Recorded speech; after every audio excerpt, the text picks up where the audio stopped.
That day was supposed to be the best day of my life.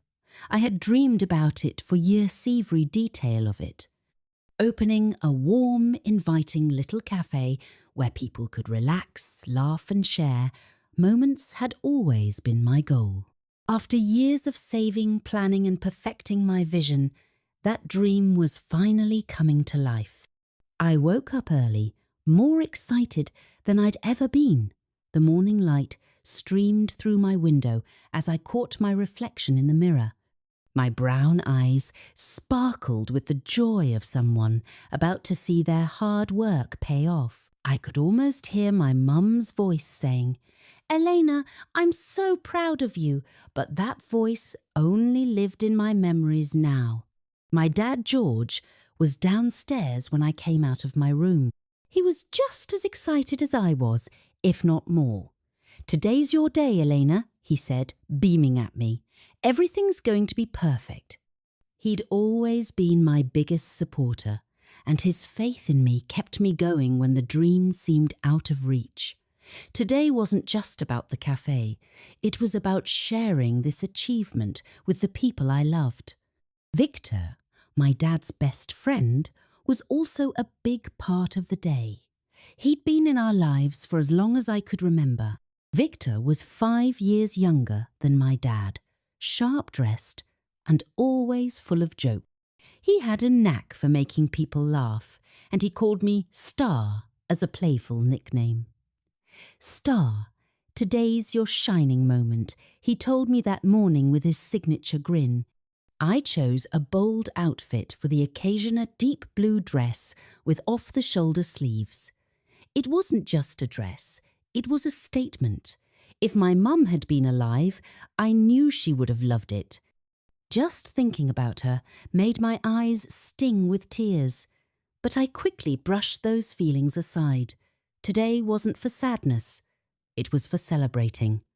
The cafe had been decorated exactly how I imagined it.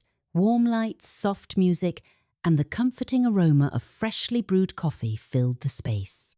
We'd invited everyone. My dad's friends from work, Victor's people, and my closest friends.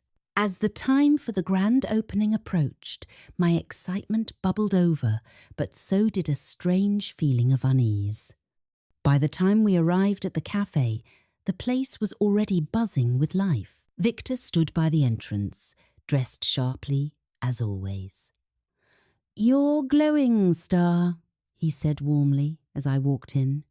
I smiled and thanked him, though something about his gaze made me feel off. I couldn't pinpoint why, but I brushed it aside.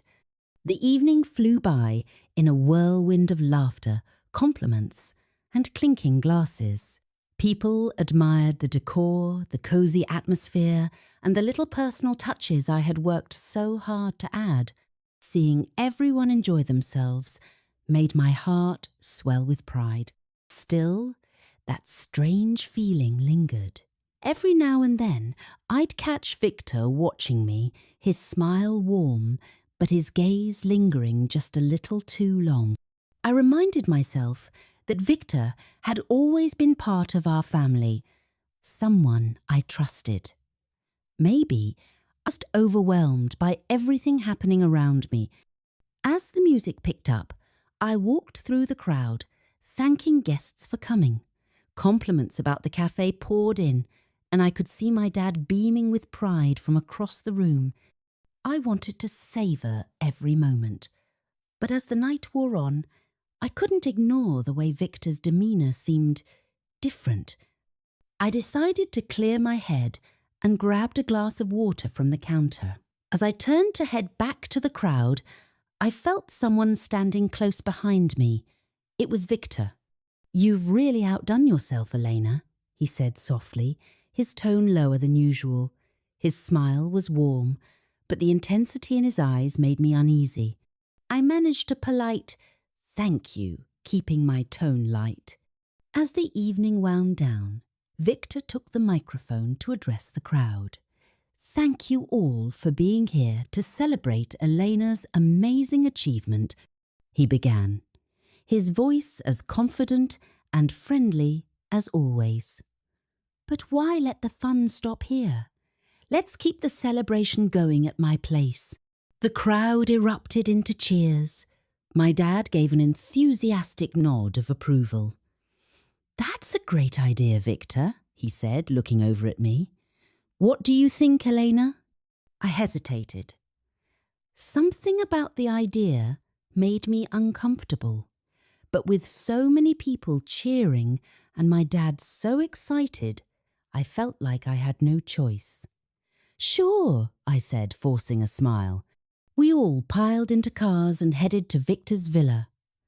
The cool night air felt refreshing, but my unease only grew stronger as we approached the towering house. Victor's home was exactly as I remembered, grand, flashy, and full of life. He greeted everyone at the door with his usual charm, ushering us inside with a grin. "Make yourselves at home," he called out as the guests poured in. The music resumed, and laughter filled the air again, but I couldn't shake the feeling that something was off. The party at Victor's villa was in full swing, but I couldn't relax. His house was as grand as ever, with glittering chandeliers, sleek furniture, and large open spaces designed for hosting. The soft glow of the garden lights filtered through the windows, and the music echoed throughout the space. Guests mingled, laughed, and celebrated, but I felt like an outsider in the middle of it all. I wandered through the rooms, looking for a quiet corner to collect myself. I kept telling myself I was overthinking things. Victor had always been kind and supportive. Maybe I was just tired after the whirlwind of the cafe's opening, but no matter how much I tried to calm myself, the unease wouldn't leave. Victor's jokes and glances throughout the evening weren't helping. He seemed to seek me out wherever I went, always with that warm smile, but his gaze lingered longer than usual. I felt trapped under his watchful eyes. The noise of the party started to feel overwhelming. The crowd, the music, the laughter, it was all too much. I decided I needed a moment alone to breathe and clear my head. Looking around, I spotted Victor nearby and asked, "Where's the bathroom?" He smiled, his tone cheerful.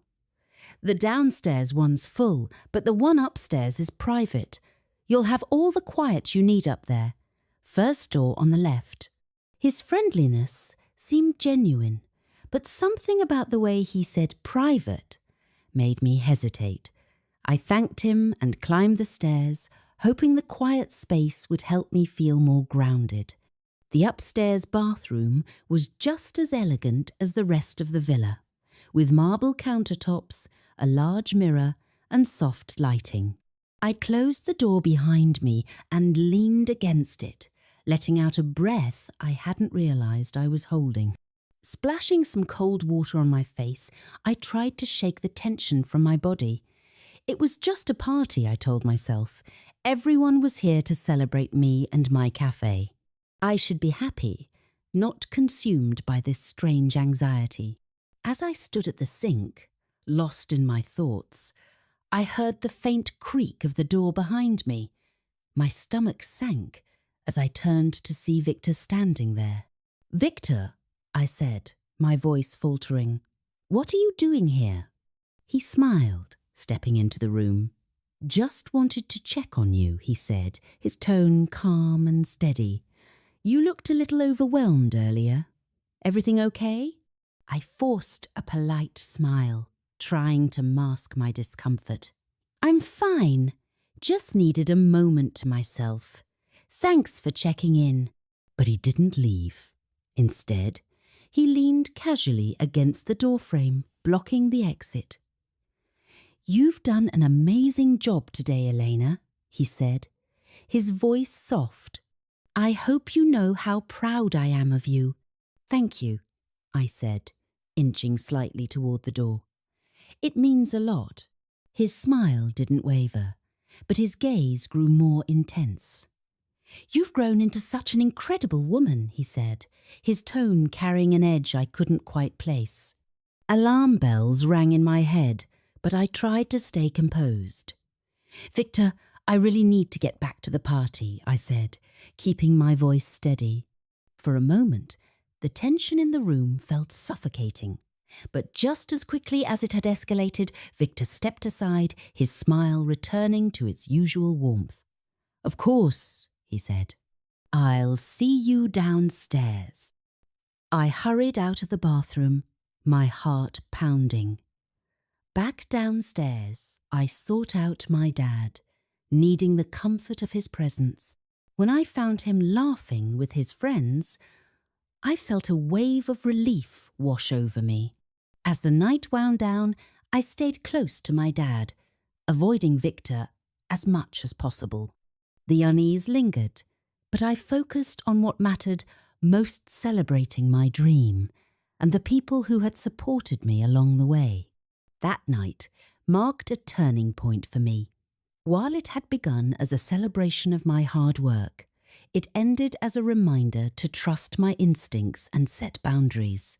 The experience left me shaken, but also determined to protect my space and trust my gut when something felt off.